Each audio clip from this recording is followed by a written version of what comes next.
Hello viewers, स्वागत है आप सभी का एमआरवाई स्टडी में। आज का हमारा टॉपिक है how to score 100 out of 100 in economics. अब भैया इकोनॉमिक्स एक ऐसा सब्जेक्ट है कि जो टॉपर्स है ना हमारे, वो ये चाहते हैं कि भाई 100 आउट ऑफ 100 मार्क्स हैं, लेकिन उसमें से हमारे कुछ एवरेज स्टूडेंट भी हैं कि जो ये चाहते हैं कि भाई हम सिर्फ इकोनॉमिक्स में पास हो जाए, पास। अब ये पास होना तो देखो हर किसी की बस की बात है, लेकिन 100 आउट ऑफ 100 उसी के बस की बात है कि जो अच्छी स्ट्रेटेजी के साथ से पढ़ाई कर कर इकोनॉमिक्स में 100 आउट ऑफ 100 मार्क्स ला सके। एक बेसिक स्ट्रेटेजी जो होती है ना कि एक स्टूडेंट को बनानी चाहिए, वो स्ट्रेटेजी मैं आपको बताने जा रहा हूं, जो एक इकोनॉमिक्स स्टूडेंट को स्ट्रेटेजी बनानी चाहिए for the 100 out of 100 marks. हमें इकोनॉमिक्स में पास नहीं होना, हमें 100 आउट ऑफ 100 लाना है। समझ रहे हो बात को? जो एवरेज स्टूडेंट भी है ना, वो इस वीडियो को देखने के बाद 100 आउट ऑफ 100 मार्क्स लेकर आएंगे, ये वादा है मेरा। ठीक है, तो देखो सबसे पहली स्ट्रेटेजी, देखो स्ट्रेटेजी जो मैंने बनाई, आप उस स्ट्रेटेजी को फॉलो करोगे ना तो बेसिकली आपके फुल 100 ऑफ 100 मार्क्स आ ही जाएंगे। तो देखो स्ट्रेटेजी नंबर 1, पहले जब क्लास 12th में माइक्रो इकोनॉमिक्स और मैक्रो इकोनॉमिक्स हुआ करती थी तो बहुत ज्यादा टफ सीन था। इकोनॉमिक्स में 100 मार्क्स लाने के लिए बहुत मशक्कत करनी पड़ती थी, बहुत पढ़ाई करनी पड़ती थी। ये जो हमारी माइक्रो वाला जो पार्ट है और मैक्रो वाला पार्ट है, दोनों को रोज पढ़ना पड़ता था। अब जो सीबीएसई है उसने 2 साल से हमारे लिए जो इकोनॉमिक्स का जो सीन है ना वो चेंज कर दिया। जो हमारा 2-3 साल का जो सीन है ना, उसमें इकोनॉमिक्स का जो हमारा सिलेबस है उसमें चेंज आया, और चेंज ऐसा आया कि हमारी फर्स्ट बुक आ गई हमारी मैक्रो इकोनॉमिक्स, और सेकंड बुक जो है हमारी इंडियन इकोनॉमिक डेवलपमेंट। अब भाई पहले तो हमारी माइक्रो इकोनॉमिक्स थी, तो माइक्रो इकोनॉमिक्स भी थोड़ी टफ थी, मैक्रो इकोनॉमिक्स भी थोड़ी टफ थी। अब क्या हो गया, इंडियन इकोनॉमिक डेवलपमेंट जो है वो टफ नहीं है। जो हमारा टफ सीन है वो सिर्फ हमारा माइक्रो इकोनॉमिक्स में देखने को मिलता है। ठीक है, तो देखो बेसिकली सबसे पहली चीज जो होती है वो हमारा होता है सिलेबस, कि सिलेबस कैसा है उसी हिसाब से हम तैयारी करें। तो सिलेबस की अगर मैं बात करूं, सबसे पहला जो हमारा सीन आता है वो आता है सिलेबस का, और सबसे पहली जो स्ट्रेटेजी आती है वो आती है सिलेबस की। और मैक्रो इकोनॉमिक्स में अगर हम देखें तो सबसे पहला जो चैप्टर है हमारा वो है national income and related aggregates. अब भाई साहब नेशनल इनकम जो वाला पार्ट है हमारा, वो हमारा कितना वेटेज रखता है, वो हमारा 12 मार्क्स का वेटेज रखता है। कितना? 12 मार्क्स का वेटेज रखता है। दूसरा हमारा आ जाता है money and banking. Money and banking वाला जो पार्ट है हमारा, वो हमारा 6 मार्क्स का वेटेज रखता है। फिर आ जाता है हमारा third income determination. Income determination वाला जो पार्ट है हमारा, वो हमारा 10 मार्क्स का वेटेज रखता है। फिर आ जाता है हमारा यहाँ पर गवर्नमेंट बजट। अब जो गवर्नमेंट बजट है वो हमारा 6 मार्क्स रखता है। और एक लास्ट टॉपिक है हमारा बीओपी, बैलेंस ऑफ पेमेंट, जो कि हमारा 6 मार्क्स वेटेज रखता है।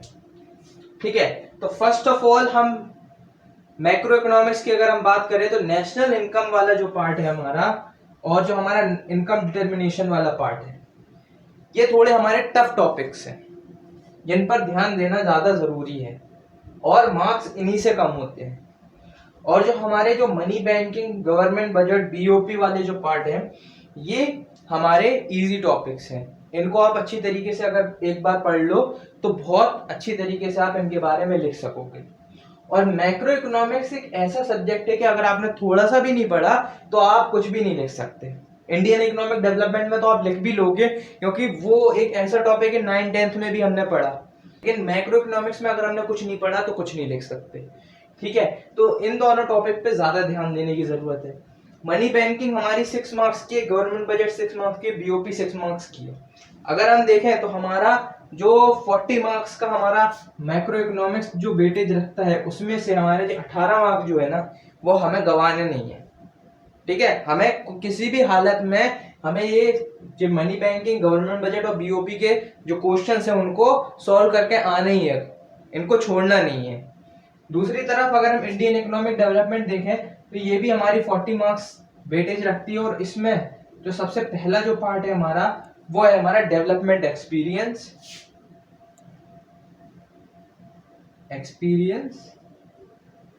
कौन सा? वो जो हमारा डेवलपमेंट एक्सपीरियंस था ना 1947 से लेकर 90 तक, मतलब कि आपका जितना भी on the eve of independence हो गया, फिर उसके बाद 5 ईयर प्लान्स हो गए, ठीक है, ये सब हो गया। उसके बाद आपका न्यू इकोनॉमिक पॉलिसी जो आई थी 1991 में, तो ये जितना भी पार्ट है आपका वो इसमें आ जाएगा। तो ये आपका कितना वेटेज रखेगा? ये आपका 12 मार्क्स का वेटेज रखेगा, ठीक है। उसके बाद आपका करंट चैलेंजेस में हमारा जो है वो कौन से पार्ट आएंगे? पॉवर्टी हो गया, human capital formation, rural development, infrastructure, environment and sustainable development. ये जो है हमारे वो 22 मार्क्स स्कोर करने में जो वेटेज है हमारा 22 मार्क्स यहाँ पर रहेगा इसका। फिर थर्ड आ जाता है हमारा कंपैरेटिव स्टडी।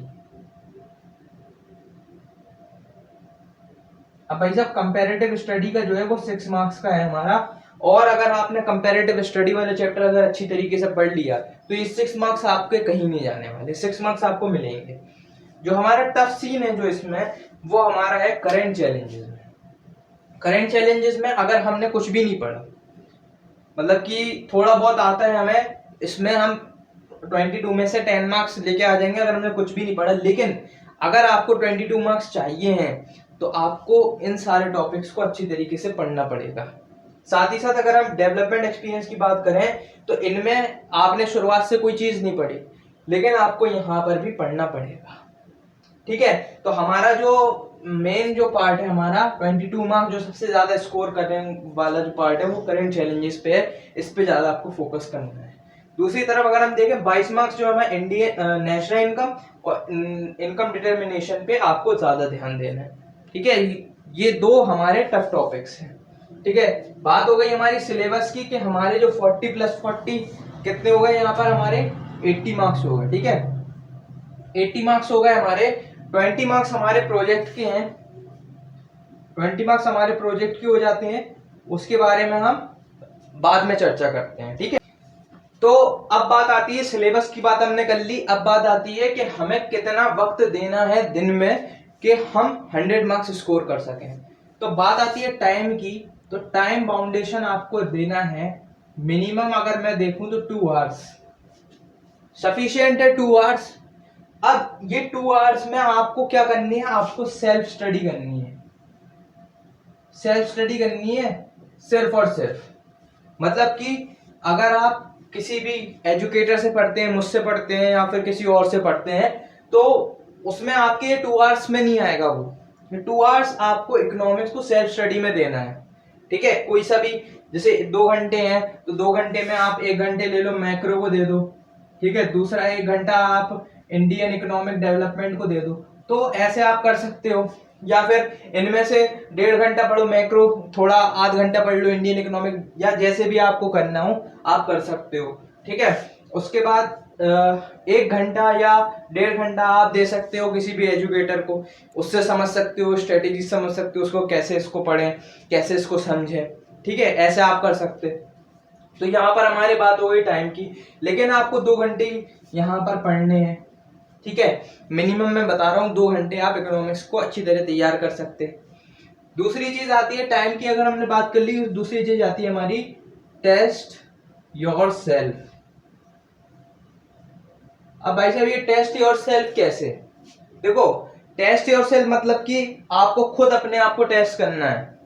आपने तैयारी कर ली, रोज तैयारी हो रही है आपकी इकोनॉमिक्स की, 100 मार्क्स के लिए लड़ रहे आप, लेकिन वहां पर ये है कि आपको प्रैक्टिस नहीं है, आपकी लिखने की प्रैक्टिस की बात कर रहा हूं मैं, राइटिंग प्रैक्टिस, राइटिंग प्रैक्टिस नहीं है आपकी, कुछ नहीं लिख पाओगे आप। बहुत लंबा पेपर होता है, 3 घंटे मिलते हैं, बहुत ज्यादा लिखना पड़ता है, सबसे ज्यादा इकोनॉमिक्स में लिखना पड़ता है। तो राइटिंग प्रैक्टिस आपकी होनी चाहिए। दूसरी चीज, क्वेश्चन को सॉल्व करने का तरीका, ठीक है, सॉल्विंग प्रैक्टिस। मेनली अगर हम बात करें तो जो हमारा मैक्रो इकोनॉमिक्स वाला पार्ट है उसमें नेशनल इनकम में जो अकाउंटिंग है, जो जिसमें आपको सॉल्विंग करना पड़ता है, जिसमें आपका न्यूमेरिकल होता है पार्ट, वो उसका मेन यहाँ पर मोटो है, ठीक है, सॉल्विंग प्रैक्टिस में। ठीक है, तो टेस्ट योरसेल्फ आप ऐसे कर सकते हो कि वीक में एक बार आप टेस्ट ले लो, जैसे कि सैटरडे हो गया, सैटरडे या फिर संडे, ये इन 2 दिन आप कर सकते, ठीक है, इन 2 दिन आप ले सकते अपना टेस्ट खुद से, ठीक है। अगर छूट जाए इसमें तो किसी दूसरे दिन ले लो, किसी भी दिन ले लो, वैसे तो मैं बता रहा हूँ कि हफ्ते के लास्ट दिन लो, ठीक है, वीकेंड पे।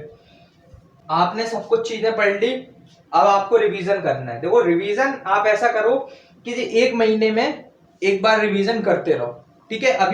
अभी इनफ टाइम है अपने पास, अभी जुलाई पड़ा हुआ है पूरा, फिर अगस्त है, फिर सितंबर, तो बहुत टाइम है अपने पास, ठीक है।